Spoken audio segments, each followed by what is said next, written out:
We are recording. Thank you everyone for joining us for our first Lunch and Learn. We are joined by Kashay Sanders today. Thank you so much for lending your expertise and knowledge. Kashay is a talent and development manager, and specifically for cloud and artificial intelligence at Microsoft. Her career is shaped by an emphasis on capacity building centered around the question, what does it take to create environments where people can operate at their best?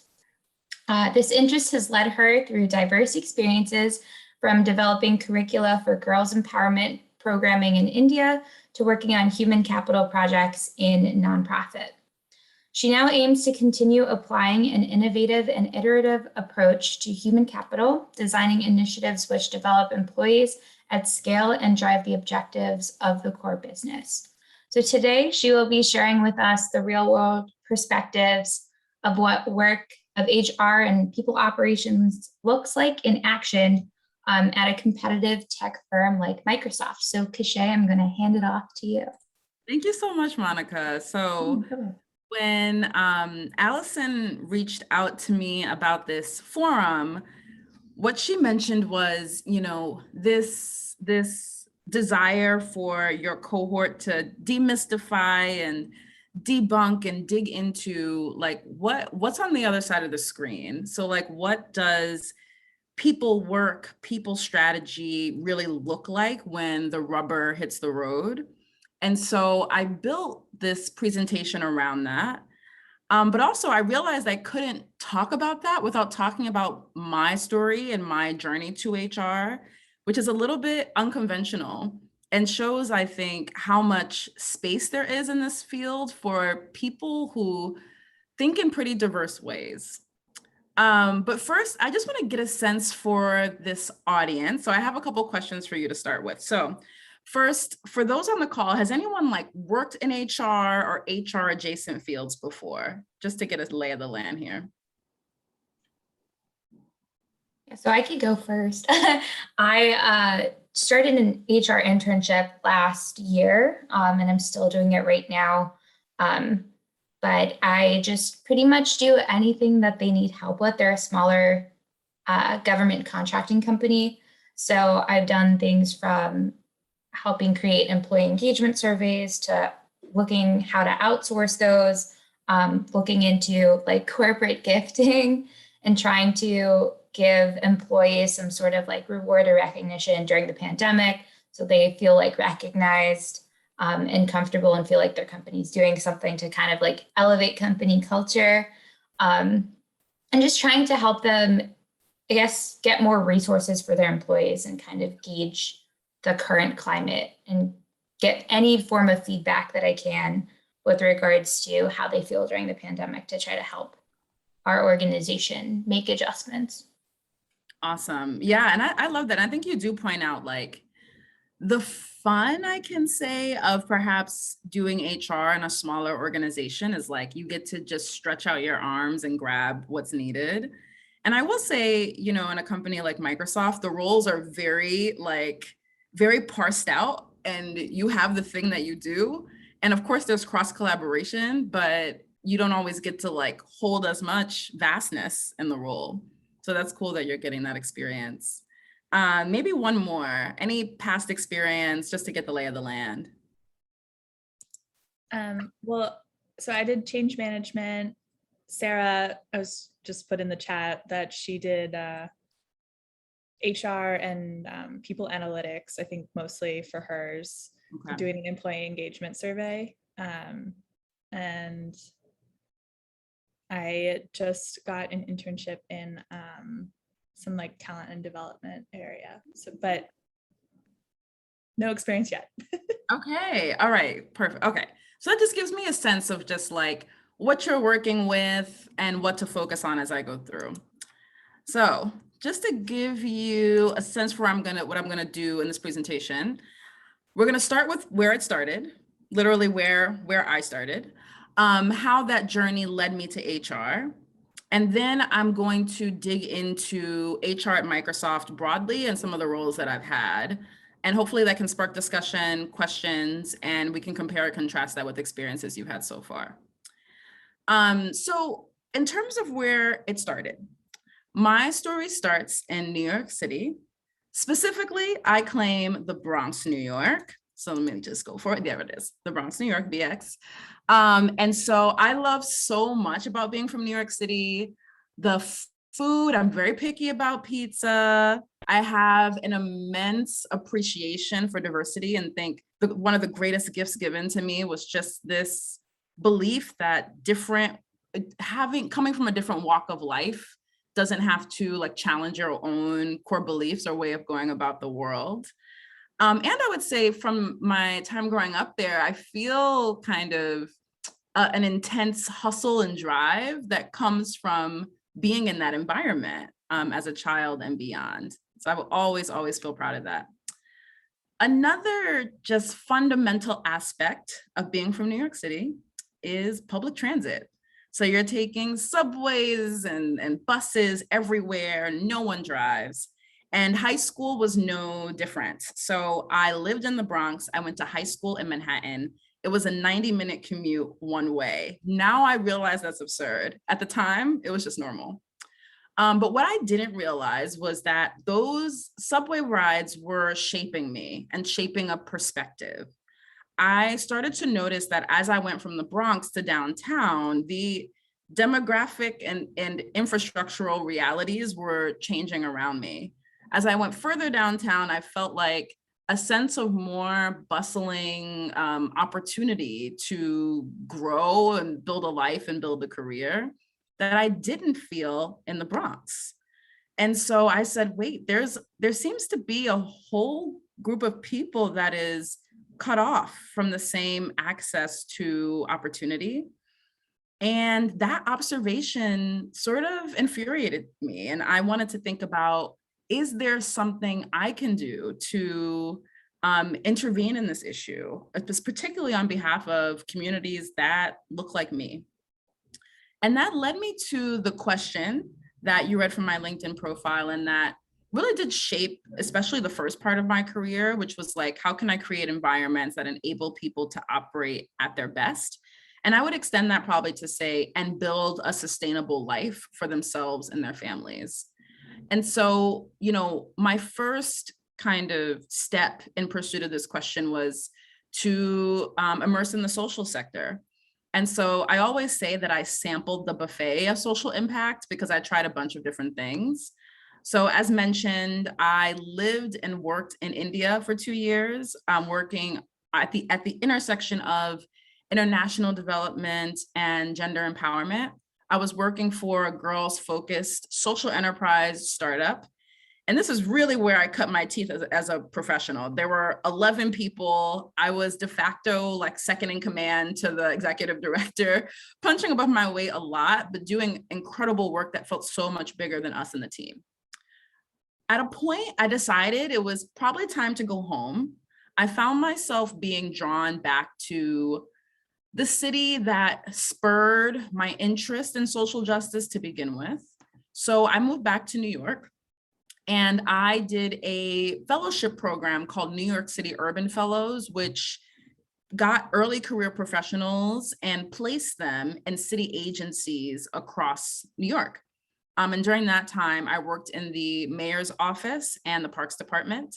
Insert Leslie Knope jokes here. Happens every time I say parks department. But yeah, that was an awesome experience. And finally, I worked for a nonprofit focused on ending homelessness. And this is a picture of me engaged in one of my first loves, which is facilitation, workshop design, adult learning. And that still informs where I want to live and probably build my career in HR. So something started to happen though, as I was going through these experiences. I said, I'm starting to see, you know, a sort of disconnect here, because I was in organizations that were focused on people and making society better, but we weren't focused on the people who were doing the work, who we wanted to manifest this impact. And I saw that it was stunting our ability to do as much in the world as we wanted to.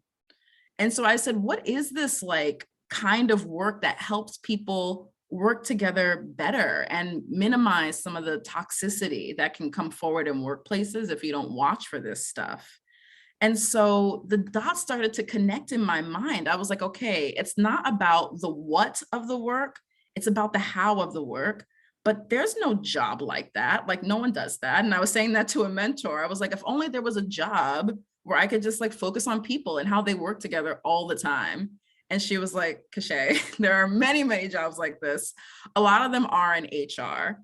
And I was pretty blown away by that. I think maybe a lot of us I know, speaking for myself, I thought HR was payroll. And she helped me understand that the world of HR had transformed. It was slowly becoming an engine for cultural and organizational transformation.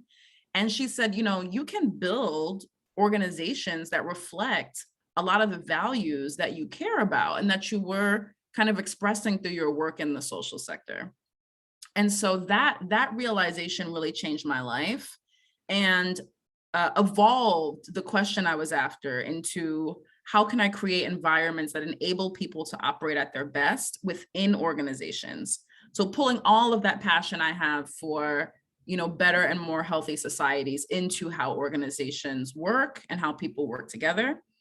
And part of me realized that in order to do that, I had to not only change jobs, but potentially change sectors to organizations that were making those meaningful investments in this kind of work. So enter business school, go blue all day. I loved going to University of Michigan. It was an amazing experience because it gave me access to a lot. So there was the social impact side, which I did not want to lose sight of. But it also allowed me to gain so much on the HR and human capital side. And it was actually kind of hard sometimes to find business programs that had that focus. So I'll just quickly highlight two things from the HR side that I thought really helped me to tap into this passion and really articulate the kind of work that I wanted to do. So first, I did this really interesting program called Plus Lab Fellows, which was run through our Center for Positive Organizations.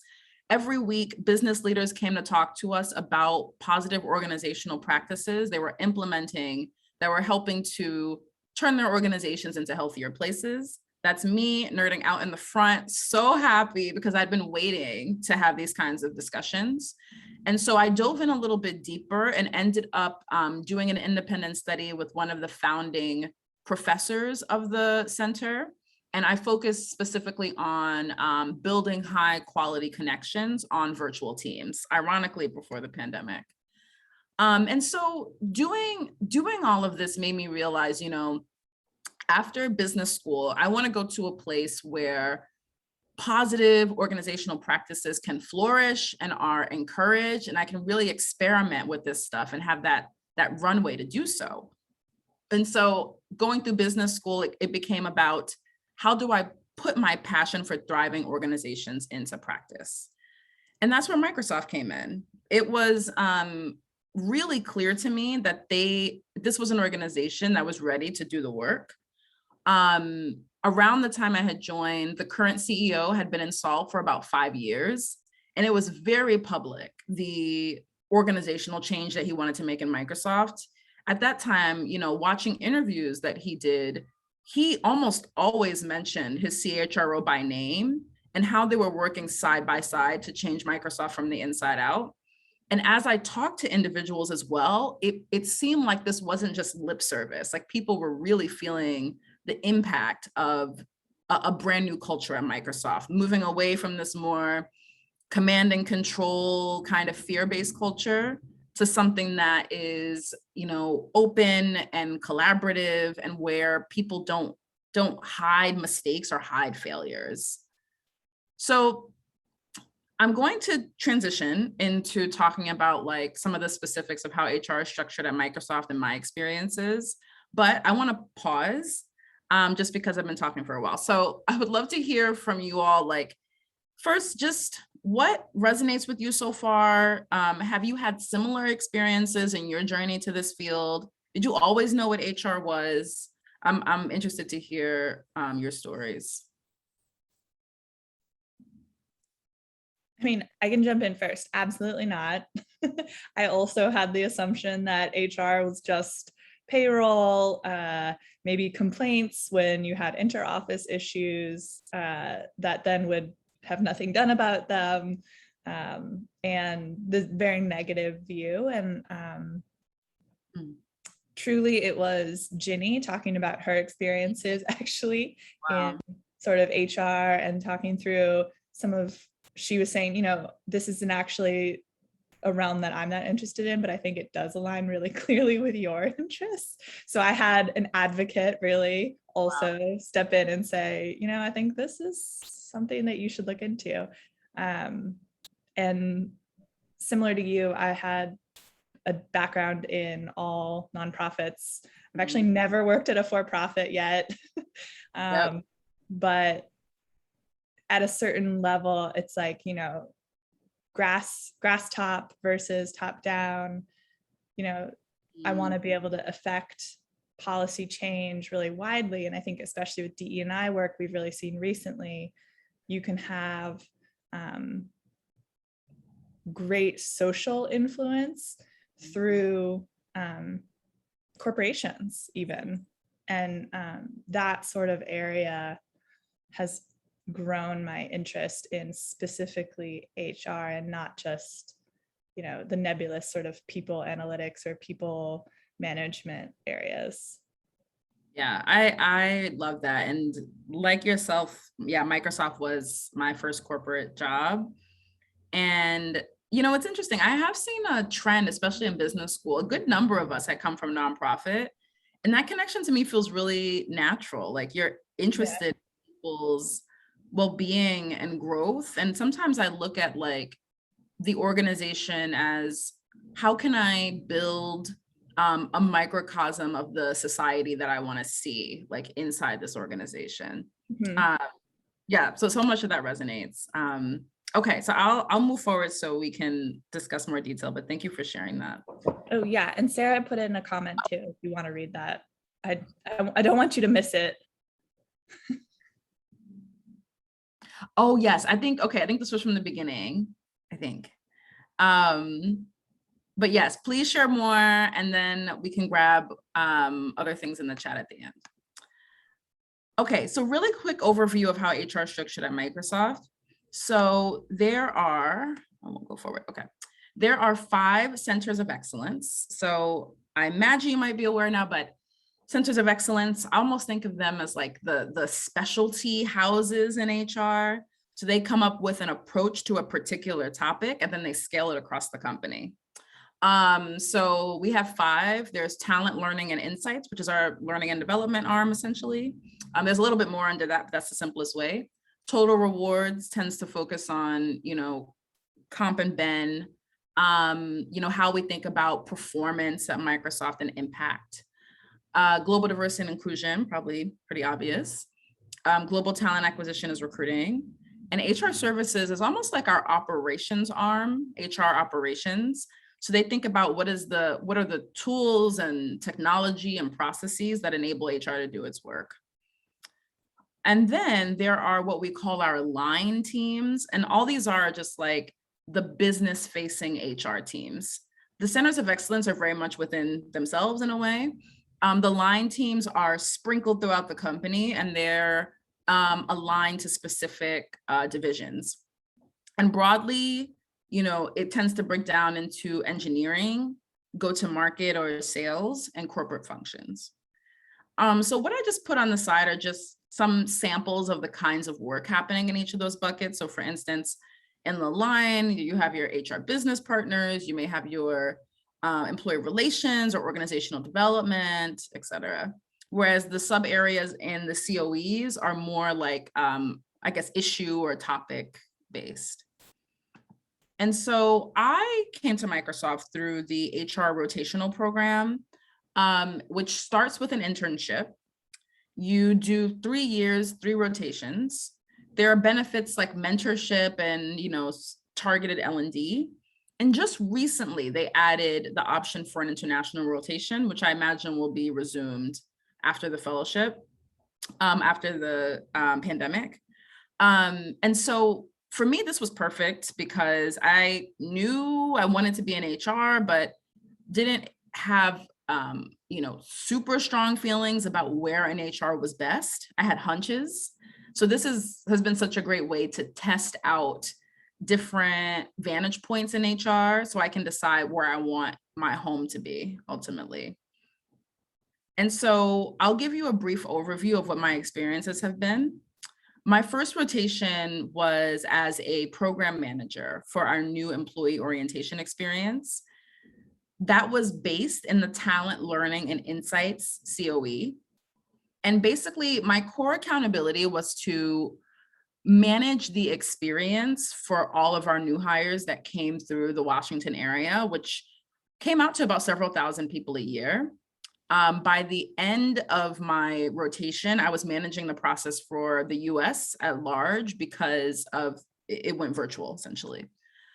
And I'll never forget when the pandemic hit. This program is a legacy in-person program, and like everything, we suddenly had to convert it to being virtual overnight. It's still virtual today with several thousand people having gone through that experience.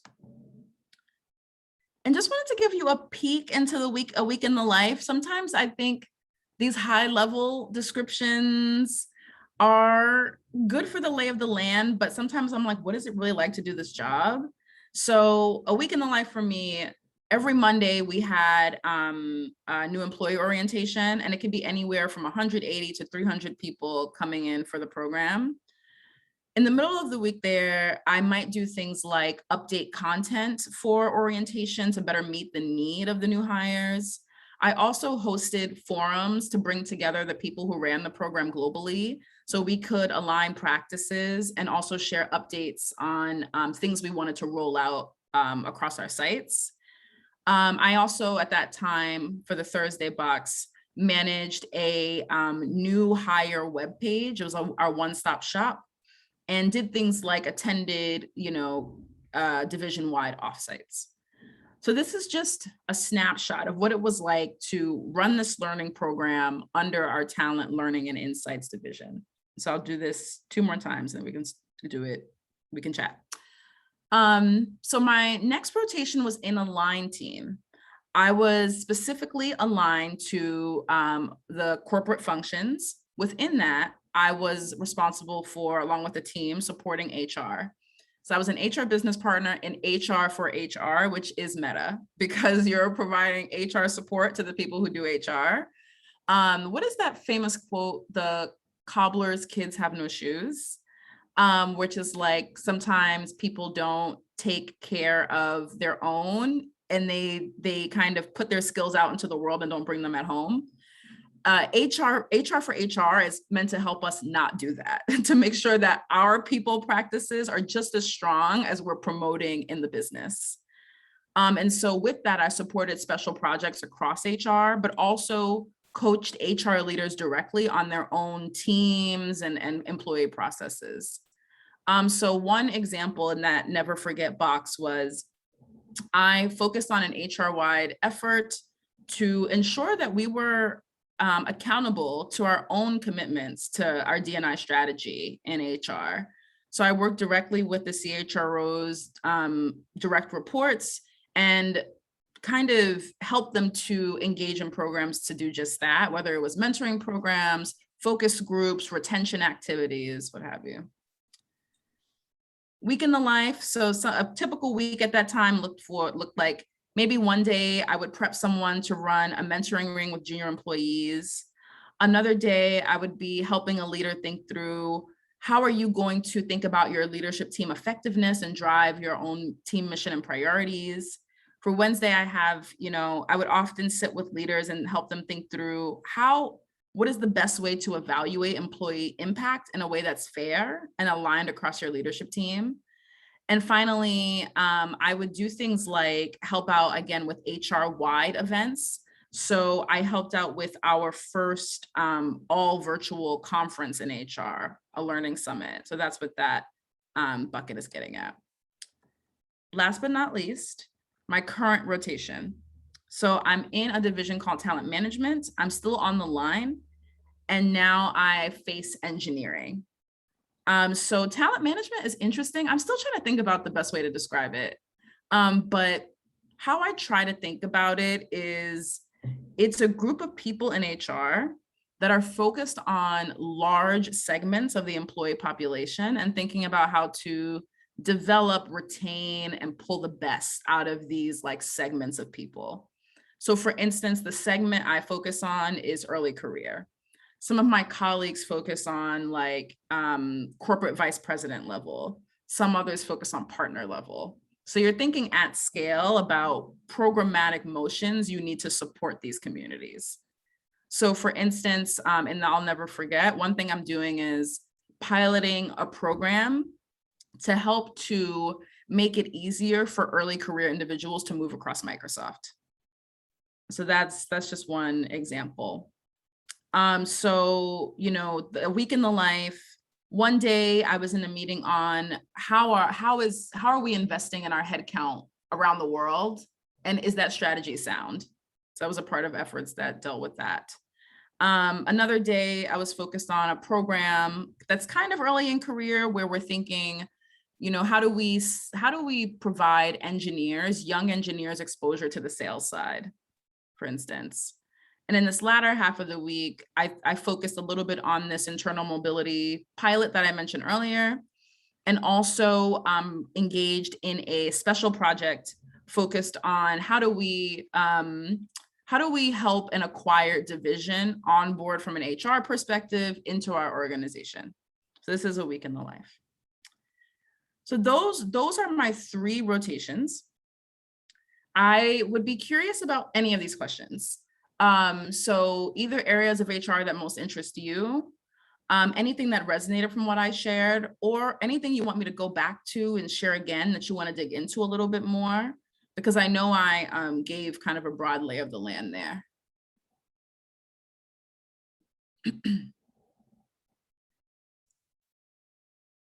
I want to give other people a chance to, but I'd love to hear, I don't know, what did you do over your summer internship project? What area were you in?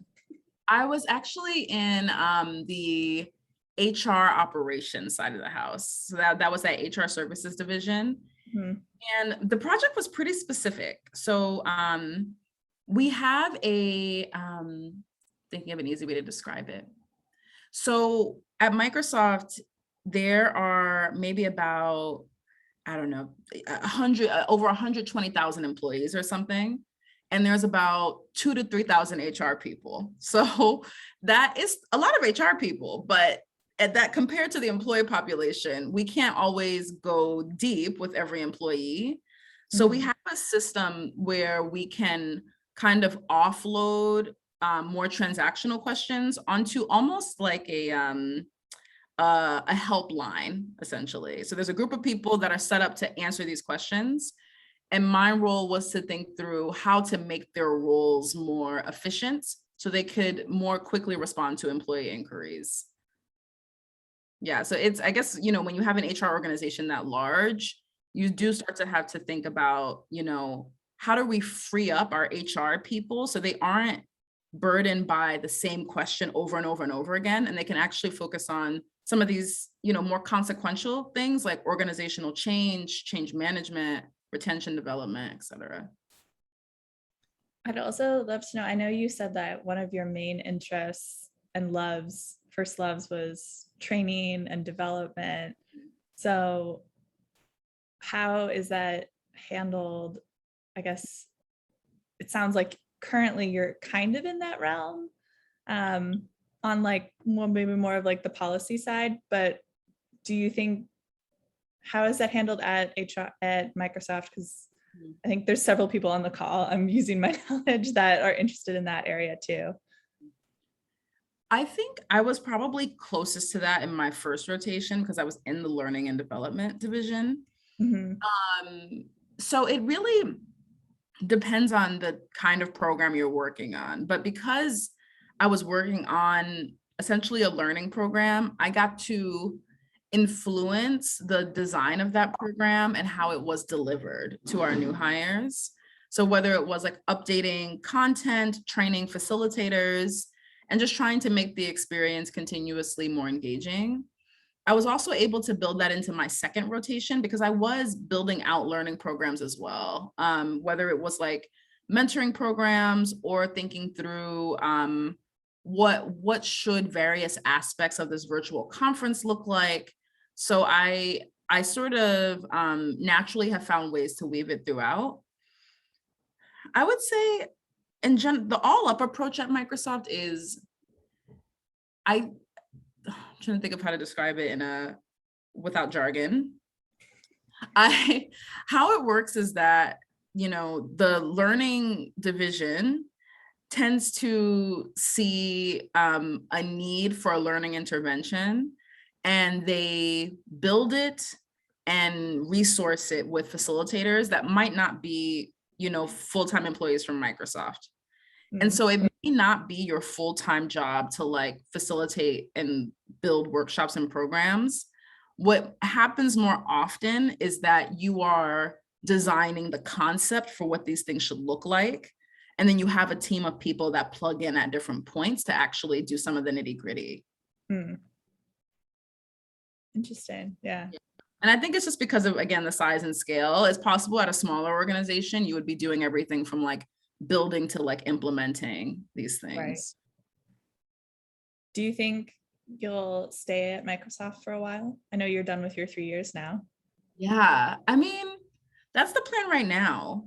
The plan right now is to stay at Microsoft for a while, especially because, the rotations are amazing, but the hard thing is that you don't get to do a rep ever of what you put in place.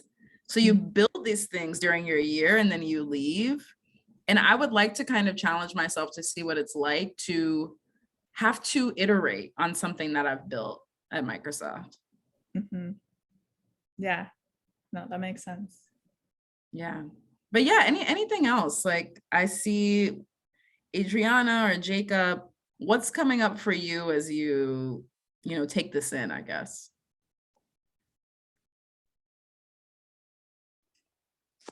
Hi, good afternoon. I just caught the end of your presentation, so I'm just kind of trying to absorb the last couple of tips that you have been providing, but thank you so much for your time. It's been really cool.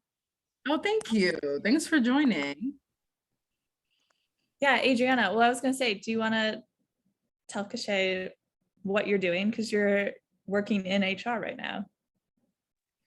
Sure. So I currently work for a company in the transportation and manufacturing side. And I currently do work for the training and development department. So I currently manage their learning management system for the entire organization. So I have about 7,000 users. And right now it's just been the last 2 years rolling out a system, implementing it, doing the go live dates. And right now we're currently in the sustainment piece of it, where we're trying to figure out if this is actually like the LMS that we want to stay with, or if there are other things that we can implement in terms of our content for our learners, and, just kind of identify the specific needs that they have. I love that. Yeah, that is so critical, thinking about the systems that help to engage learners at scale and create a consistent experience. I think, yeah, there comes a point where every company needs to think about that. And I think at Microsoft, that would probably translate into being somewhere either in this HR services bucket, because they're responsible for thinking about the tools, platforms we use, and our learning division. It would be some confluence of the two. Yeah, because I and correct me if I'm wrong, but I also think like the integration of other systems that tie into this also have a great deal of effect, because then there's confusion into like, where do I find this? Or I need to take training here, but it's not in this platform. What do you mean it's not in this platform? So it really is that partnership that you do have to build with our human resources department or directors to just really communicate seamlessly, what we're trying to do, what efforts, and what really is what's in it for the employee themselves. I love that. Absolutely. Like, you're right. You can end up having a bunch of tools that don't talk to each other. And that creates a scattered employee experience and just confusion about where to get resources people need. Totally with you on that pain point. Cool. But I really do appreciate your pinpoints and like your PowerPoint there. Oh, good. Thank you. Yeah, and Adriana, it's recorded, so you can go back and rewatch. Yeah, some of it. great. Thank you for that. No problem. I had a really quick question. I think it was on your second rotation, but you had mentioned mentoring rings, and I'm curious as to like what that process was and how you ran it, because I've never actually heard of that term, like a mentoring ring. Never heard of that. Sure. This was probably one of my favorite projects in my last rotation, but we were trying to think of how can we help, we call them the HRLT, our HR leadership team. How can we help them connect to more junior employees? And obviously there's a lot of junior employees, so you can't have that, they can't have that one-to-one with everyone. And so we found a model that is called mentoring rings, which is like them to about 10 to 15 people. And in thinking about this, we didn't want it to be just everyone sitting around kind of being like, what questions do you have? Because that is a less meaningful engagement. And so I tried to design each session around a particular topic that would push everyone to go a little bit deeper in conversation and pull out stories from everyone, but especially the HR leadership team member that folks wouldn't get to see them share in public forums. So there was one on bouncing back after failure, for instance, or personal identity at work. What else did we talk about? We had another one on like personal branding. What is a brand? Should you care about that? So I saw that it seemed to create interesting connectedness, not only between the leadership team member and the participants, but the participants amongst each other as well. Great, thank you for sharing. I had another question on this slide because you were talking about D&I priorities in HR and kind of directing the CHROs towards that. Did you face any kind of resistance when, you know, kind of proposing some priorities, and kind of how did you handle that? You know, in this case, again, I was in HR for HR. One of the benefits of being in HR for HR is that you're not needing to sell your audience as much on the value of these things. You're essentially just helping them to implement. Whereas when you go outside of HR, you might have to do more convincing and selling around these processes. So I definitely know people who have had that experience, but I haven't been in that position yet myself. And I love HR for HR. It's like this cool little hidden gem in HR. I think it feels like the perfect place for someone who is passionate about how HR does its work, because you're responsible for thinking about the function at large and not just operating within it. So that's my plug for HR for HR. It's a really cool space. But yeah, I think we have a minute or something, so I'll hand it over to you. Or do we go until 10:50 or 1:50? I can't remember. Whatever, I guess if anyone has any questions, we can keep going for another 10 minutes, or we could wrap up either way. I was just going to ask, if no one else had any questions, what are some tips that maybe we could apply, or some research that we could do in HR to kind of like get more into the field or learn more about what else there is to it? Yeah, it's a good question. I mean, this may be out of date now, but the book that I felt got me, you know, quickly on-ramped into like what HR is today was Work Rules by Laszlo Bock. He was the former Google chief people officer, and he just shared what they did at Google. Let me just take forever to go back. There it is. That book really, I mean, just opened my mind to the possibilities in this sector. So I would say that first. Let me think about if there's anywhere else. You know, there are some like research firms that I think are doing some interesting work studying the future of HR and what it should be. The place that's coming to mind is Gartner. And you may or may not already have this on your radar, but during business school, we read the Deloitte Human Capital Report pretty often as well. Yeah, I was gonna say, is there anything you regularly still keep up with in the HR realm, like podcasts or articles or news sources? Yeah, there are a few newsletters I still follow. Some of it won't be groundbreaking. Like I still follow HBR. There's one I like called First Round Review, which is technically about startups, but every now and then they have like an HR topic within. And I'm gonna lose the name of it. There's a podcast I listen to on and off as well, but maybe I'll follow up with you after because I'm totally blanking on the name right now. Yeah, no problem. I appreciate that. I read The Morning Brew. They just started an HR version. What? Yeah. What's it called? So I think it's called HR Brew. Really? Oh my gosh, I'll definitely sign up for that. That's good to know. Yeah. Cool. Well, thank you. All right. Well, if no one has any questions, I guess normally Allison asks this, but I'm wondering if we on this call have any questions for you in the future. Would we be able to connect with you on LinkedIn? Of course. No doubt. Yes. Yes. Like I love talking about these topics and how things work at Microsoft and all of that. So please, anytime.